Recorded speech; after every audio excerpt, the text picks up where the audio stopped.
I want us to think about how we can prepare for this time the way that we prepare for Ramadan.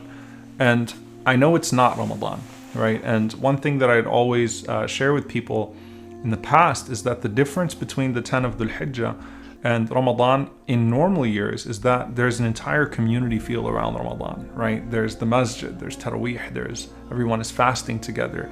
There's a sense of community that makes the ibadah of Ramadan more prominent in our lives, more pronounced. It's easier to practice. But the 10 of Dhul Hijjah are always kind of, left out because it doesn't have the communal celebration that we're used to with Ramadan. And now, of course, this year's Ramadan was very different, but still, I would say that we don't avail ourselves often of the first 10 of Dhul Hijjah, the best 10 days of the year. And last year I did the Virtues of Dhul Hijjah series, so inshallah ta'ala, if you go and you catch up with those 10 inshallah ta'ala as well, where we talk about some of the virtues of these days and of this month that we often don't take into consideration. But this is merely a reminder to plan for these 10 days the way you would plan for Ramadan. What do I mean by that? Plan your days of fasting from now. Plan your Quran. How much Quran do you want to finish? If you can read a juz a day, alhamdulillah. If you can really push yourself to finish the Quran in these 10 days. I know it's a lofty goal, but 3 juz a day even, and finish the Quran these 10 days, alhamdulillah. Have a khatam for the first 10 days of Dhul Hijjah, alhamdulillah. Plan out your dua, your time for dua. Plan out your qiyam. Make it a point to pray qiyam every one of these nights if you can, inshallah ta'ala, even if it's for a small amount of time. But plan it out to say, I'm going to treat these 10 days like they are the most important 10 days of the year, because that's what the Prophet ﷺ said.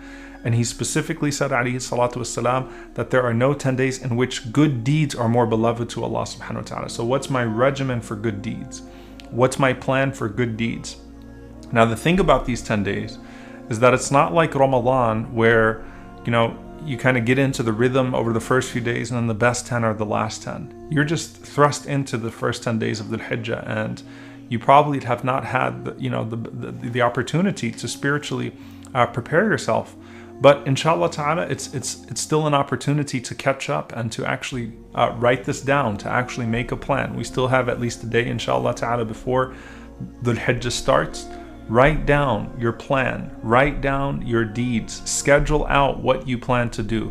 And also remember that, the greater the time, the greater the good deed, the greater the sin as well. So be very careful not to do anything that would earn the displeasure of Allah subhanahu wa ta'ala in these 10 days as well. So be mindful, especially of your social media usage. Be mindful of your conversations. Be mindful of your tongue.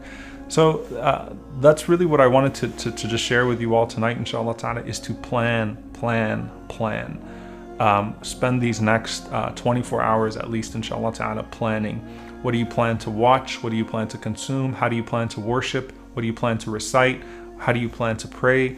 How do you plan to read Quran? Are you going to make sure that you do your morning adhkar and evening adhkar, your morning remembrances and evening remembrances, right? It's the very simple things, inshallah ta'ala, that we can do to really make the most of these blessed 10 days, the best 10 days of the year. So I pray that Allah subhanahu wa ta'ala accept these 10 days from you, the deeds in these 10 days from you. I pray that Allah subhanahu wa ta'ala allow all of us to be amongst those who are forgiven in these 10 days, whose good deeds are accepted now and afterwards as well. I hope that just as in Ramadan, as we're preparing for the last third, that Allah Azza wa Jal allow our hearts to be in the best place on the day of Arafah, the best day of the year, and that Allah subhanahu wa ta'ala make us amongst those who are forgiven entirely for their sins on the day of Arafah. I pray that Allah subhanahu wa ta'ala enable us towards good.